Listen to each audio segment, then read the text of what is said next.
And so if somebody is looking for a coach, a foundational leader, developer, Mhm. what do they need to look for? How do they need, what kind of questions do they need to ask? Please don't send them to Google. Well, I think that first of all, you have to find somebody that truly has the ability to reflect a little bit in terms of where they want to be. Uh, Many times, if you have a new leader, first time out, they're so busy proving themselves to themselves and to the folks around them that they really don't have any chance to make an analysis or an assessment of where they should be, where they ought to be going, what Yeah. what momentum looks like. It's just about a matter of proving themselves and to those that are around. So the first and most important thing would be try to determine whether or not they're ready to reflect on who they are and where they're going. Um, that's difficult to assess. I agree with you. It's not something you can get in a 20-minute cup of coffee, No, it's not. but it is something that over time, as you see them beginning to ask questions, and you answer not in terms of you don't provide the answer. You ask in terms of answer in terms of asking another question or in terms of giving a thought that they might want to dwell on. That leads them to be piqued in their curiosity. Not that they would call you back, but that they would continue on the conversation at that point in time. And so when somebody opens up into one of those conversation areas, then you know that hey, maybe this is something that we should further at a separate meeting on a separate date. The, there's pardon me. I would say to you that out of 10 to 20 conversations, you'll find one. Those are not easy to come by, and not everybody's in a different place, a different time. That same person you talked to 2 years ago is now ready when they Yeah, weren't ready 2 years ago. that's true. And so it's not that you throw them out the window and don't ever go talk to them again. You just stay in contact until they come around. And then as they understand, sorry about that, as they understand what, I'm sorry, I'm trying to make this thing go quiet and I can't get it to shut up. I should have quietened it before I started. I apologize. Let me go back and start over again. Okay. So as you talk to folks, you continue to generate that relationship. So even though you've talked to them 2 years ago, or even 5 years ago, or 10 years ago, the conversation is such that at some point in time they're ready to explore to another level. They've proven themselves to themselves, or they've proven that they haven't proven Right. themselves.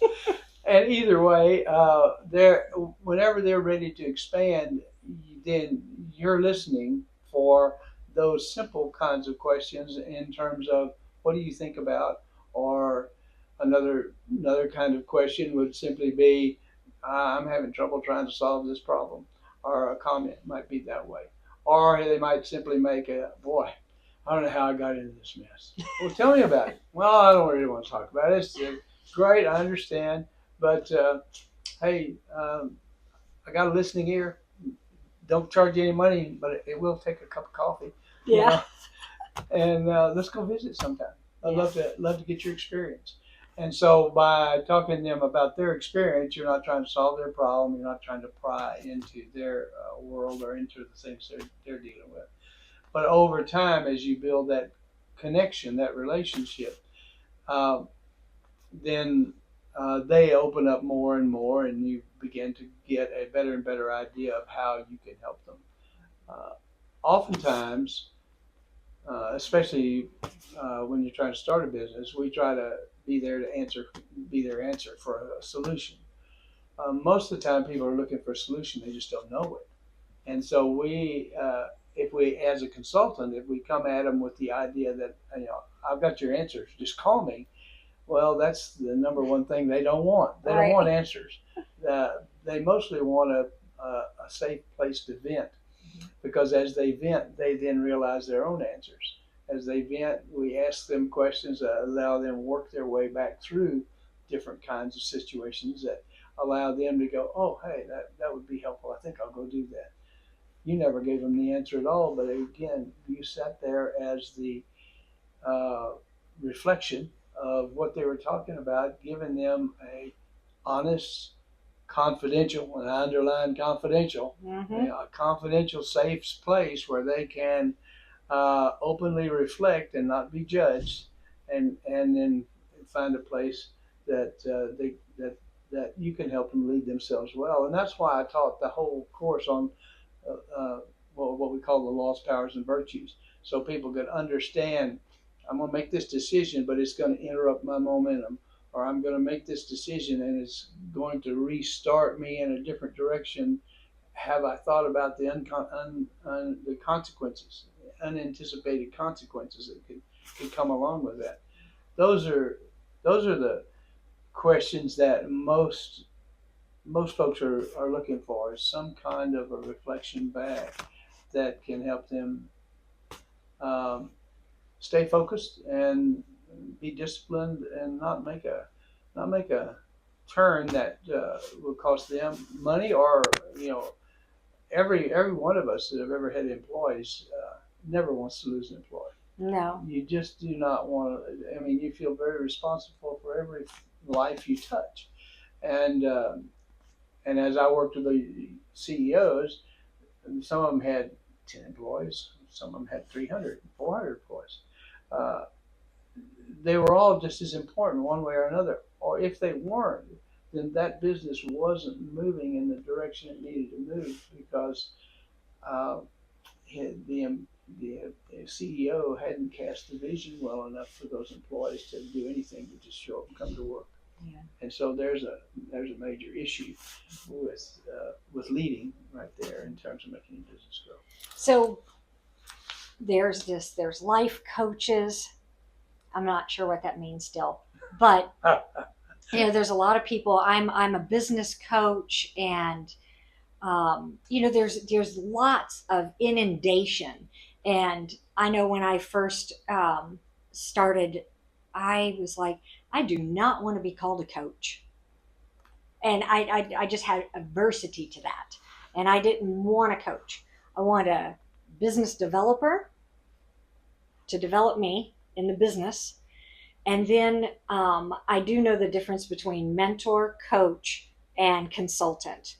Okay. And a lot of times I needed consultants, not necessarily a coach, but I found that when I needed a coach, for me, it was best to be in a group, because I could hear other people's questions and answers better than me asking it directly. Mm-hmm. So I was involved in relationship, because there was a couple of years gap where I was just in busy business focus moving forward. And then I think it was like 5 years, and I called you up and I said, hey, John, are you coaching people? And that's when we met out at the club out there. Mm-hmm. And I was with that group for a while, and it was amazing to get those answers. So determining whether to be one-on-one or in group settings. And then, do you need a mentor? Do you need a coach? Do you need a consultant? Go find out what those different things are to go address what your need is. Mm-hmm. And if it's just a cup of coffee to vet to somebody, that could be an expensive cup of coffee, and it's really not worth your time. However, having the right person in the right seat is key, and developing those people who you can see in that seat, that you were able to help me do in my business. And that was so awesome, getting processes written out and really looking at those jobs. And you encouraged in one of your teachings, and so I was like, well, I'm just going to go work every position. And so when I first bought into the business I worked every position, and I did fire along the way. But before I fired them, I tried to work with them and figure out where they wanted to be. And we had a coach who really wanted to be a yoga instructor. Well, Okay. You're the wrong kind of coach for what I need in my business. And I helped her go get a job, and now she's one of the top yoga instructors at the different country clubs in the area. That's fabulous. So, I helped lead her out the door gracefully. Mm-hmm. You don't always have time for that. No, you don't. And if you don't have an employee that buys into your vision and buys into what needs to be done, then you have to make changes for that reason. Yeah. So you can't keep every employee. They've got to be a part of the team, the part of the larger team that's actually contributing to where that company wants to go. Yeah. That's true. So, do you have any advice for those who are looking for coaches in this new day and age we are in? There's a lot of people on the internet. I'm personally a person, I like to be in person, and that's always been my preference. Do you have any advice for people looking for coaches as they're moving forward in their careers? Well, I think you put your hand on it, you put your finger on it pretty well, and that is you have to know what you're looking for in a coach. Uh, for example, the higher you go at the CEO level, most of them want a quiet confidentiality, somebody I can talk to. I don't even want the world to know I'm talking to anybody. I don't even want them to know I have a sounding board. If you ask me today, I can't and won't reveal to you the name of any CEO I ever talked to. Yeah. Because they want to walk out and be the white knight on the charge. They know it all. And that's right. Yep. They got to be in charge. So it depends on the situation. On the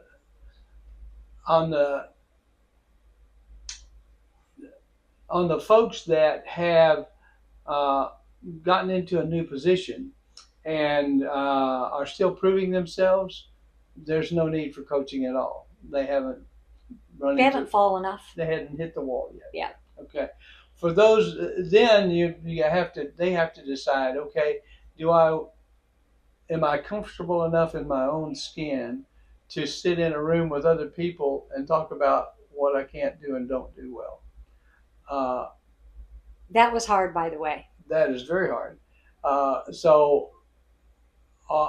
Can I? And so what a lot of them do will find a group like C12 or Vistage or something such as that, where they can sit in the chair, pay their monthly fee, and they don't have to say anything. They just listen to hear everybody else talk, and they learn from that talking, and then they're comfortable in that situation. I don't know if I call that consulting. I certainly don't call it coaching, but I do call it learning. Yeah. The folks that I mostly ended up coaching, and I don't like the word coach either.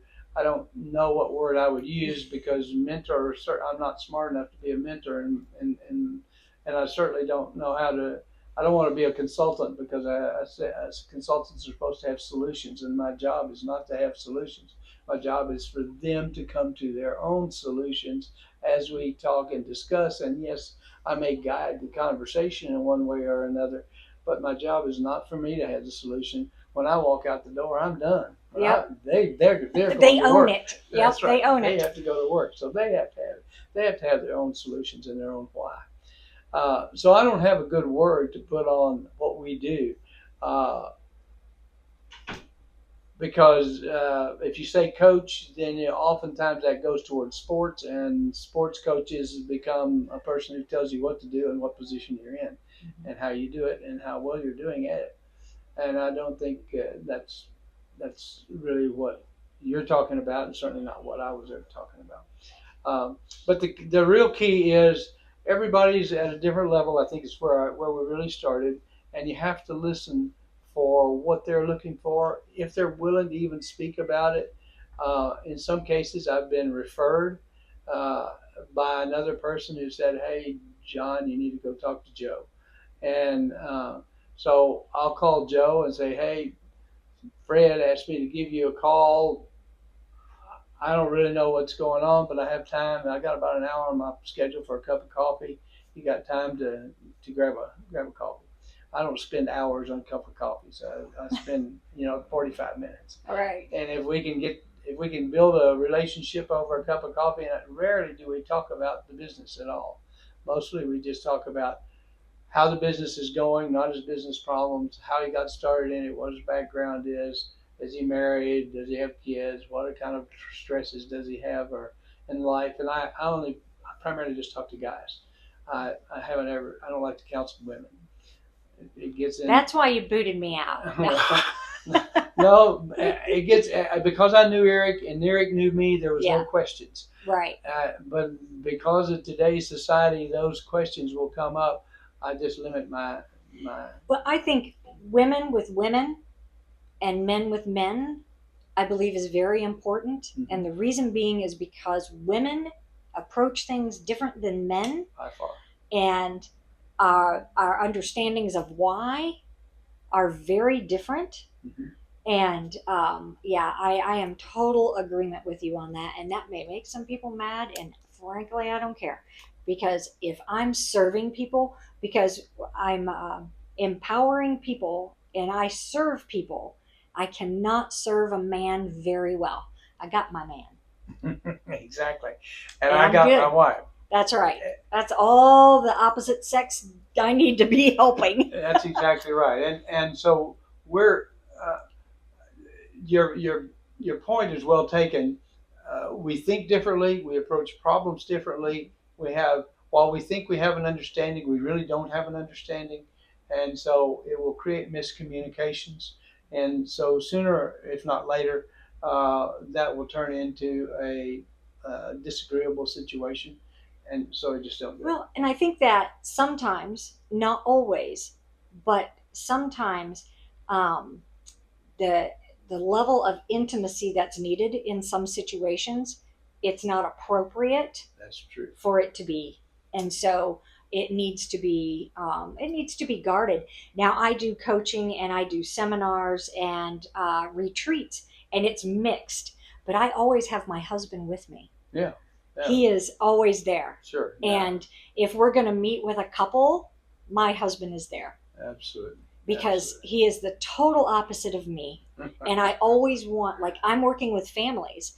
And so if we're working with a family, the families we do have some single parents, but the families that were majority, I make sure my husband's there so that he can help the man understand me. Because the wife got it. Yeah, that's exactly right. And you can figure out whether or not the man is really on the team or not. Right. He may or may not be a willing participant, and that's really a key, especially in a family situation. Yeah. But I don't go there. My focus is primarily, are you leading yourself well? Here's some questions to figure out whether you are leading yourself well. Here's some guideposts to follow if you want to be sure that you're working to grow and mature yourself into that next level leader, and whether you have the values that can maintain your leadership in trying times, not in the good times. Good times are easy. Oh, that's easy. But the trying times, you really have to have the setup for the decisions you're making and the momentum you're creating, and how you're compelling others to come along in your vision and dreams, which includes the banker. Yep. You got to bring the banker with you. That's true. That's true. So that's where my leadership is really focused over the last 20, 25 years. So I just want to thank you so much for honoring me with your time and being willing to work with me over the years. Because every once in a while, I'm like, hey, what do you think? And it has helped me just to be who I am today. And I think that myself, I was kind of looking at the age of my mentors and my coaches, and they were all seasoned business owners or seasoned learners. They weren't somebody who just got out of MBA and I'm going to teach business leaders how to run a business when they never had led a business. There's been so much of that. And I was just blessed to not, I see it, but I never operated in that. because I had the foresight enough to know, if, honey, if you haven't run a business, you don't have employee problems. You don't know what I mean. If you hadn't had to make paychecks, if you hadn't had to worry about what it is that really is bothering employee X or employee Y for them not to perform, can you dig in underneath there and get them to really participate in your business, or are they somebody that has to go find a different place? Those are, boy, that and the banking problems, and then the economic problems, and how you move and pivot your business, and the changing economic times. It's a challenge, and I just have to really say you've grown mightily. I'm so pleased with what I see you. You know, I remember back years ago. Yeah, few y'all. And you were that hard charging, highly enthusiastic learner who wanted to do well and who worked to figure out how to do well, and were willing to go make the mistakes. Sometimes, you know, long before somebody said go, you were already going.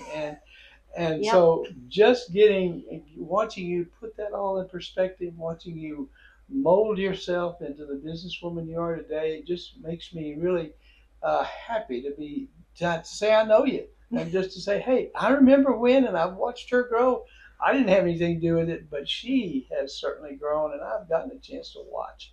And so my congratulations to you for the person you've become. Thank you. I do have a nickname, and it's Cassius Clay. Cassius Clay. And I never knew. It's Muhammad Ali's. Cassius Clay. And I just didn't know. And I was like, why would somebody call me that? And it's about being a fighter and that true grit and making it happen. Yeah. And that's one of the things that I'm doing with the clients that I serve now. And I am not for everyone. It's amazing. In about 15 minutes, I can figure out yes or no. So we don't waste each other's time. And but that didn't start years ago. That was from many seasoned situations. Yes. And there's a difference between a business owner who is somebody who created their own logo and did their own legal work. I mean, with a lawyer, of course, but you know, creation versus a franchise versus a multi-level marketing. Versus somebody who bought into something that was already established. Yeah, well, that was my nightmare. So, yes, but I've been through all of those scenarios in my careers and how I've, kind of grown and done. And well, once again, I want to thank you. It was delightful to be here. Couldn't have done it without you. Well, oh yes, you could have, but I'm glad I got to participate in some small way, just to check in with you occasionally. Thank you for having me. Thank you.